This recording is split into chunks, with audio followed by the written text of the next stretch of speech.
আমরা যেহেতু টাকা ছাপিয়ে দিচ্ছি না, কাজে মূল্যস্ফীতি হবে না। নারীরা যারা পাচ্ছেন টাকা, নিশ্চয়ই তারা সিঙ্গাপুর বা বিভিন্ন দেশে টাকা পাচার করবে না, সেই টাকা লোকাল অর্থনীতি তারা খরচ করবেন। মাননীয় প্রধানমন্ত্রীর থেকে জানতে চাই যে ফ্যামিলি কার্ড, কৃষক কার্ড, কৃষি কার্ড, হেলথ কার্ড যে ধরনের কর্মসূচিগুলো গ্রহণ করা হয়েছে তার ইতিবাচক কিছু দিক রয়েছে।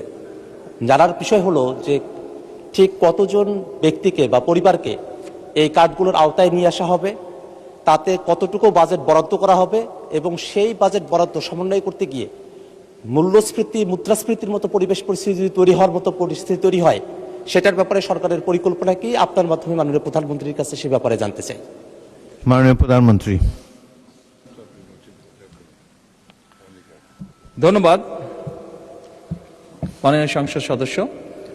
আপনি যে প্রশ্নটি করেছেন যে কতজন মানুষের কাছে আমরা পৌঁছে দেব, তাই তো, এবং মূল্যস্ফীতি হবে কিনা, বাজেট কত, স্বাভাবিকভাবে বাজেট কত এটি আমরা আপনাদেরকে এখনই বলছি না।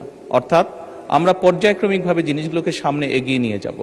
আমাদের এক একটি কৃষক কার্ড এবং এক একটি ফ্যামিলি কার্ডে আমরা রেখেছি কৃষক কার্ড যারা পাবেন সেই সকল কৃষক ২৫০০ টাকা পাবেন বছরে, এবং ফ্যামিলি কার্ডে যারা পাবেন তারা সে সকল নারী প্রতি মাসে ২৫০০ টাকা পাবেন।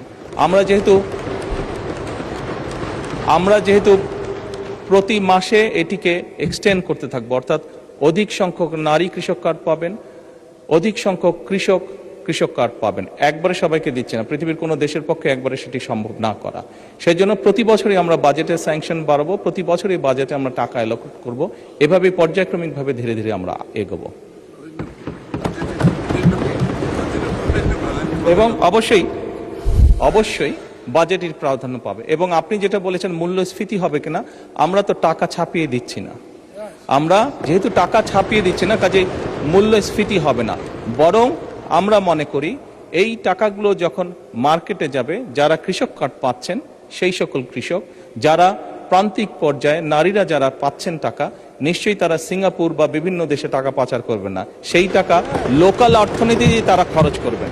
এবং একজন নারী স্বাভাবিকভাবে সেটি তার সন্তানের লেখাপড়ার পিছে খরচ করবেন, অথবা সেটি তার সন্তান বা পরিবারকে একটু ভালো খাবারের ব্যবস্থা করবেন, অথবা তিনি লোকালি কোনো ছোট ব্যবসা প্রতিষ্ঠান গড়ে তুলবেন।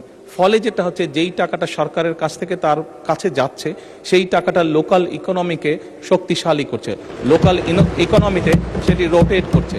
যেমন একজন নারী যখন সেই টাকাটি পাবেন, উনি যদি একটি মুদির দোকানে গিয়ে সদাই করেন, এরকম উনার